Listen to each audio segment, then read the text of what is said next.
நேற்று புதுச்சேரி காங்கிரஸ் கட்சி அலுவலகத்தில் நடைபெற்ற தேர்தல் பணிக்குழு கூட்டத்தில் பங்கேற்ற புதுச்சேரி முன்னாள் முதல்வர் நாராயணசாமி செய்தியாளர்களை சந்தித்தார்.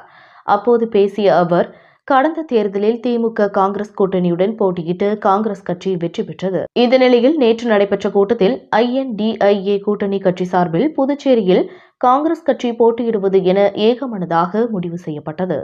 அதேபோல் தீவிரமாக பணியாற்றி காங்கிரஸ் கட்சி அமோக வெற்றி பெறுவதற்கு அனைத்து தலைவர்களும் ஒற்றுமையாக இருந்து செயல்படுவது எனவும் முடிவெடுக்கப்பட்டது. இந்த நிலையில் கடந்த 2 தினங்களுக்கு முன்பு திமுக அலுவலகத்தில் நடைபெற்ற கூட்டத்தில் சில திமுக தலைவர்கள் தன்னையும் காங்கிரஸ் கட்சி தலைவர் வைத்திலிங்கம் எம்பியையும் ஒருமையில் பேசி கூட்டணி தத்துவத்தை மீறியுள்ளார்கள். ஆனால் காங்கிரஸ் கட்சியை பொறுத்தவரை கூட்டணி தர்மத்தை இதுவரை நாங்கள் மீறியது கிடையாது. காங்கிரஸ் கட்சி சார்பில் நடத்தப்பட்ட சமத்துவ பொங்கல் விழாவில் எந்த கட்சியும் சாராத சுயேட்சை MLA கலந்து கொண்டார். அதற்காக திமுக கூட்டத்தில் காங்கிரஸ் கட்சி தலைவரையும் தன்னையும் ஒருமையில் பேசி விமர்சனம் செய்து மக்கள் மத்தியில் தங்களுக்கு கெட்ட பெயரை உருவாக்குவதற்காக திட்டமிட்டு திமுகவினர் செயல்படுகின்றனர். நாங்கள் எந்த காலத்திலேயும் கூட்டணி தர்மத்தை மீறியது கிடையாது. கூட்டணி தர்மத்தை மீறியவர்கள் திராவிட முன்னேற்ற கழகத்தினர்தான்.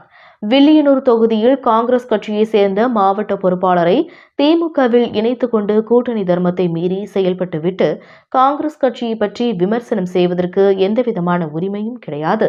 வருகின்ற நாடாளுமன்ற தேர்தலை சந்திப்பதற்கு நாம் தயாராக வேண்டும். எல்லா அரசியல் கட்சிகளுக்கும் அரசியல் செய்வதற்கு உரிமை உண்டு. தன்னுடைய கட்சியை வளர்ப்பதற்கும் உரிமை உண்டு. தன்னுடைய கட்சி ஆட்சிக்கு வர வேண்டும் என்று நினைப்பதற்கும் உரிமை உண்டு. அதற்கு யாருக்கும் மாற்று கருத்து கிடையாது.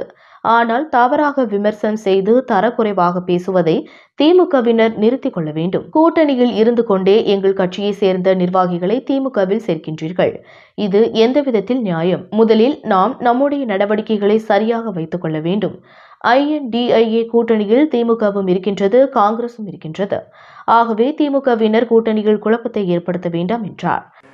திராவிட முன்னேற்ற கழகத்தினுடைய கூட்டத்தில் கட்சி தலைவரும் என்னையும் ஒருமையில் பேசி விமர்சனம் செய்து மக்கள் மத்தியில் எங்களுக்கு கெட்ட பெயர் உருவாக்குவதற்காக திட்டமிட்டு சிலர் திராவிட முன்னேற்ற கழகத்தில் இந்த வேலையை செய்திருக்கிறார்கள்.